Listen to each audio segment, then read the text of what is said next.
Mga kababayan, ma'am sir, this is Jam, the Filipino channel. Ang inyong pong lingkod. So today is November 27, 2025. At tayo ngayon ay dito pa rin sa may BGC at papunta dyan yan sa may Magsaysay Street, Guadalupe Nuevo,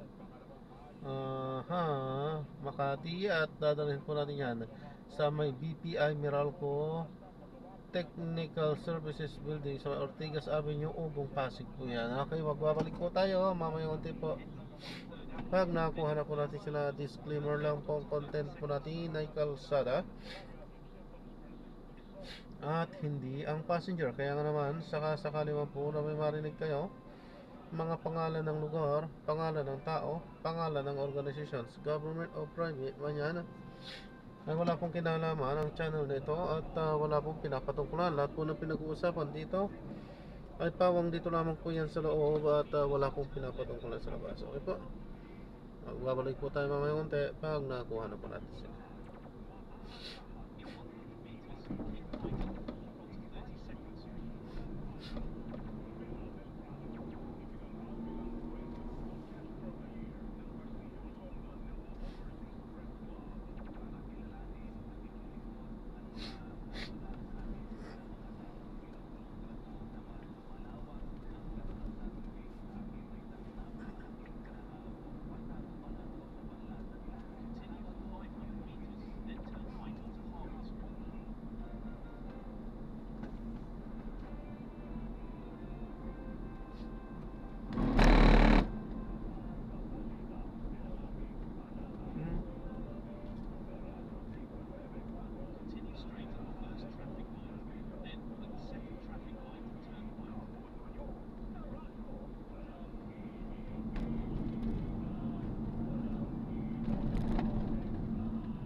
Transparency yan, napunta tayo dito dahil may mga sinisikreto tayong bagay na sila lang po nakakaalam, hindi sila lang din yung nagnanakaw sa kaban ng bayan.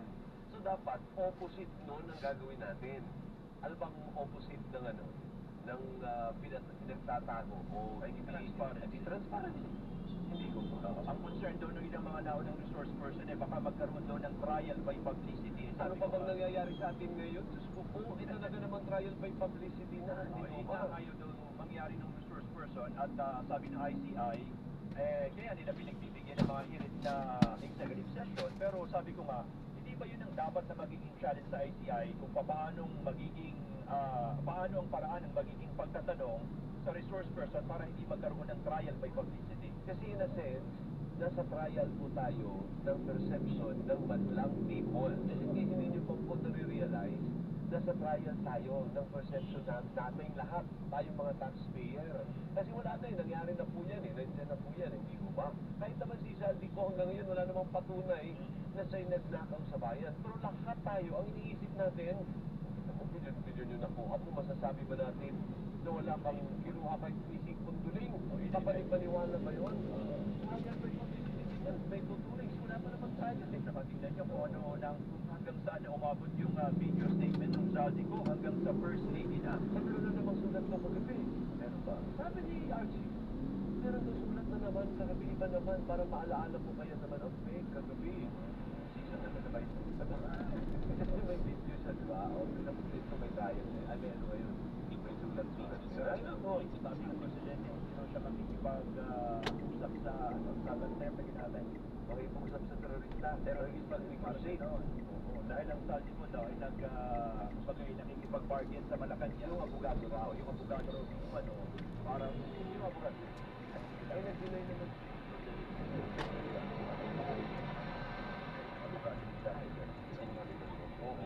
Para daw wag kang silahin yung passport in exchange of what? Ipagpangalan dun sa iba. Ay, di lalo mo kang silahin.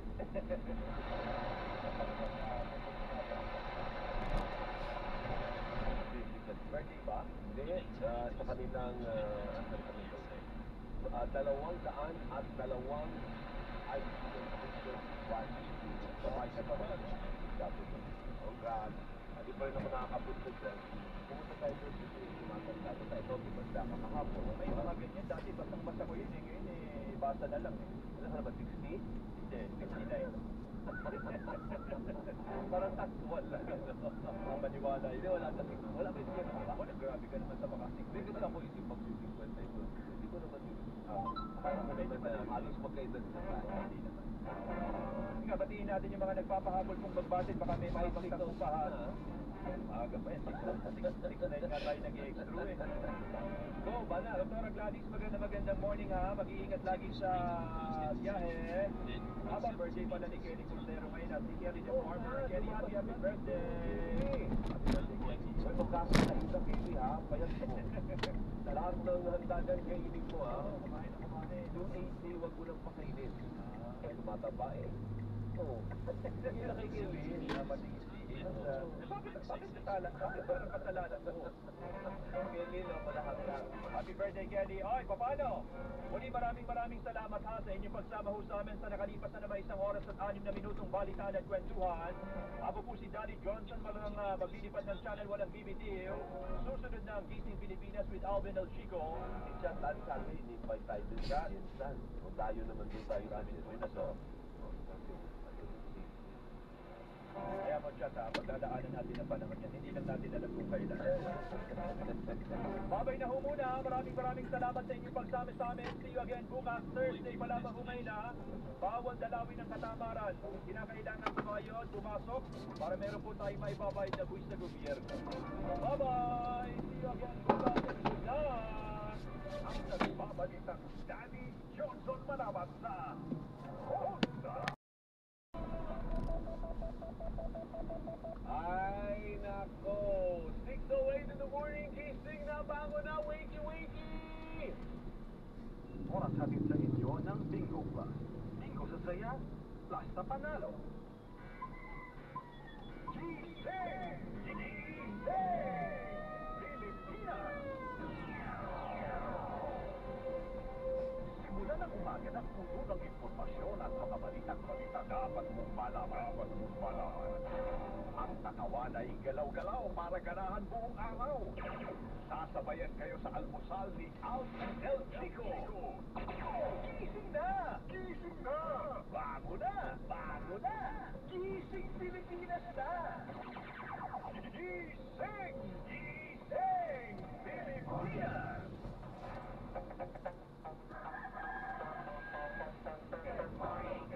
Gising na, bago na.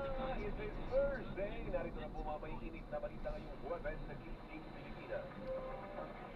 Lagay po muna tayo ng panahon. Nakalabas na ng Philippine Ma'am, magpapaalam pala ako. Ito yung pinaka-dashcam po natin. Ano, nagre-record po yan sa kalsada at i-upload ko sa aking YouTube channel po. Okay lang po ba, ma'am? Salamat po. Hilaga ng Pag-asa Island, Kalayaan, Palawan. Taglay lakas na hangin umaabot ng 100 Gs. Uy, lumakas pa. 110 kilometers per hour at pagbuksong 135 kilometro per hora.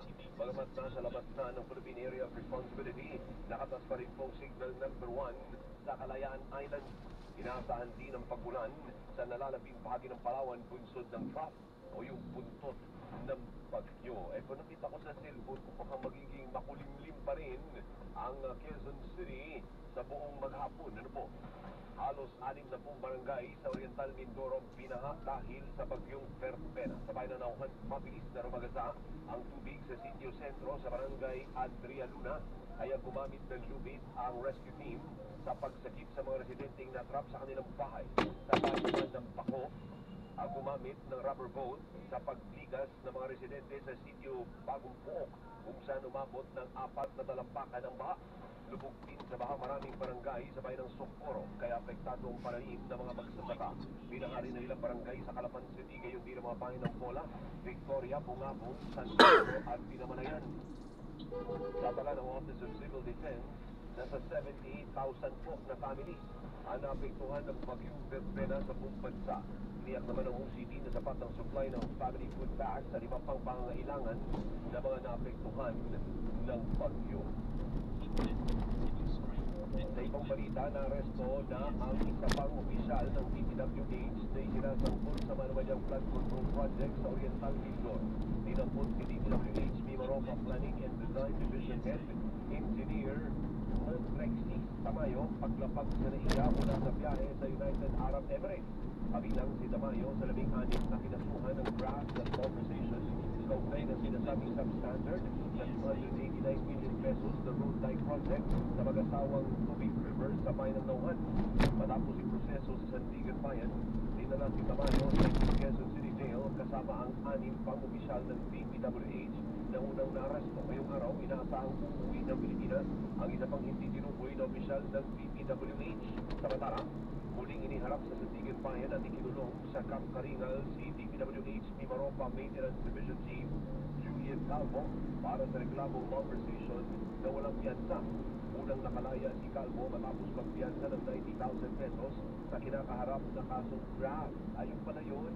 Kaya pala siya nakapagpiyansa dahil hindi naman pala anong kaso niya nung una? Conversation. Kung hindi graft lang, ano po? May pagkakaiba nun. Patuloy namang tinutugis ang iba pang opisyal ng DPWH at SunWest Incorporated kabilang na sina dating Congressman Dal Vico at Imogen Sahar, Cesar Buenaventura, Consuelo Aldon, Noel Cao at Anthony Mo. Naku, tumakas na siguro ang mga ito hindi na nakikita eh. Hiniling po ng Office of the Ombudsman sa Bureau of Immigration na huwag payagang makalabas ng bansa ang 77 individual na idinadawit sa manumalyang infrastructure project. Sa sulat, hiniling ng Ombudsman Jesus Crispin Remulla na dapat magpalabas ng foreign travel restriction para mapigilan ng mga hindi pinangalan ng individual na makaalis ng bansa. Kabilang dito ang ilang kontraktor, senador at kongresista. Aminado rin si Remulla na 12 hanggang 15 pang mambabatas ang nakitaan ng conflict of interest bilang kontratista, kaya plano ng Ombudsman na may mag-ugnayan sa liderado ng Kamara. Samantala na i-freeze ng Anti-Money Laundering Council ang halos 4 na bilyong pisong halaga ng ari-arian ng dalawang idinadawit sa manumalyang flood control projects. Hindi pinangalanan ng sakop ng dalawang freeze order kabilang ang mahigit 200 bank accounts.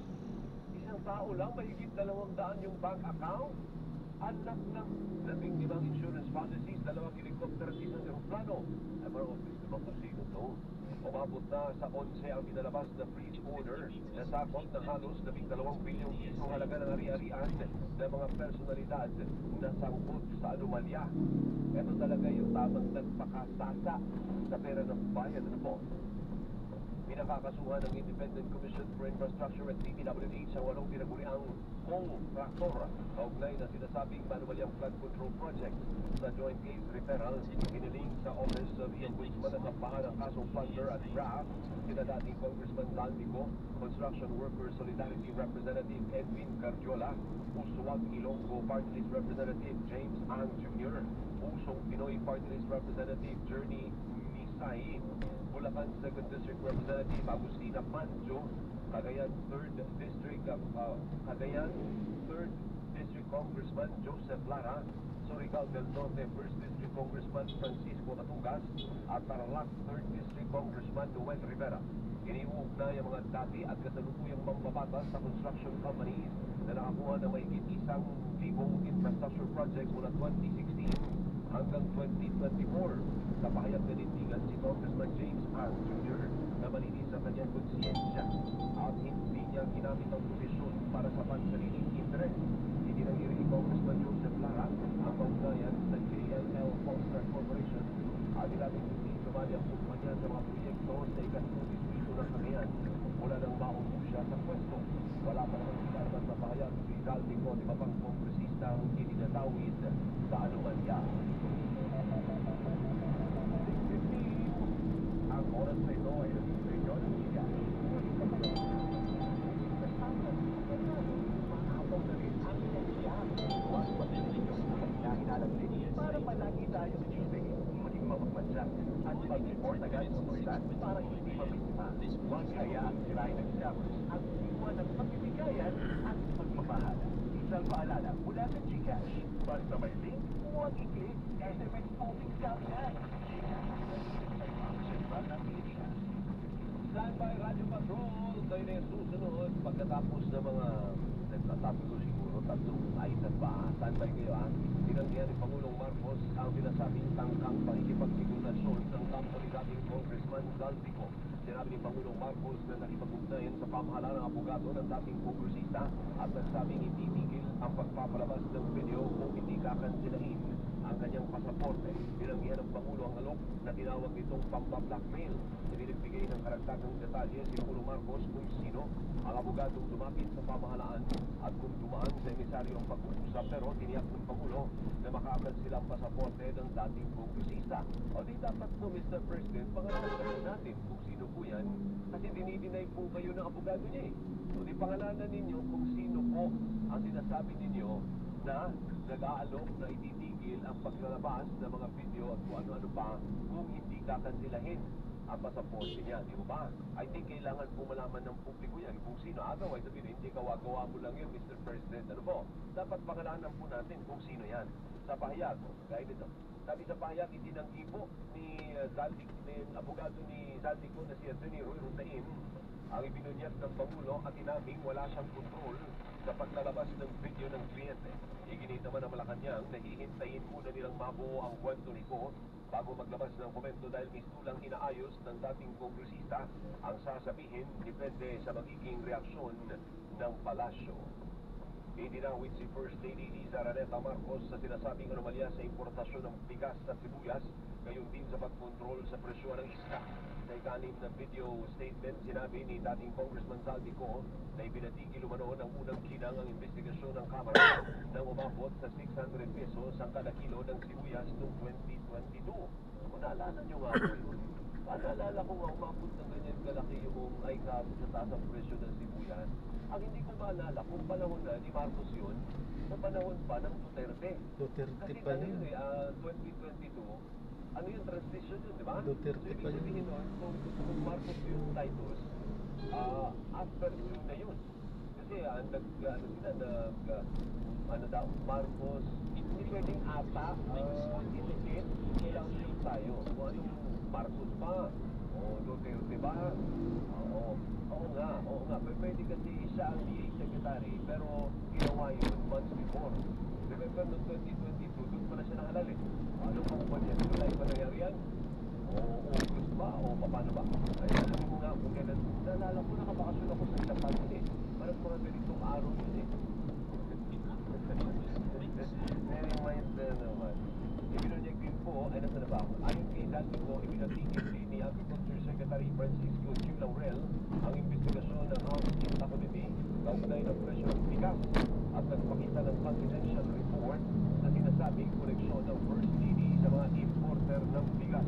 Ibinunyag din ng dating kongresista ang sinasabing pag-control sa presyo naman ng isda, ngayon din ang paggamit ng administrasyon ng SOP collection mula sa mga kumpanya ng asukal at sibuyas sa kampanya nung nagdaang midterm elections. Ito bago-bago yun eh.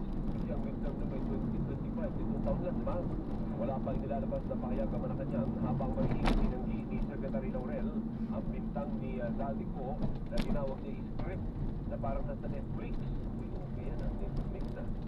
Ibinunyag po ni dating Congressman Zaldico na sinasabing 100 billion pesos na alokasyon ng Office of the President sa national budget simula noong 2023. Tapos sa social media. Ngayon post naman, parang tapos na yung serie ng video. Ngayon naman po may post naman siya sa sinulat niya.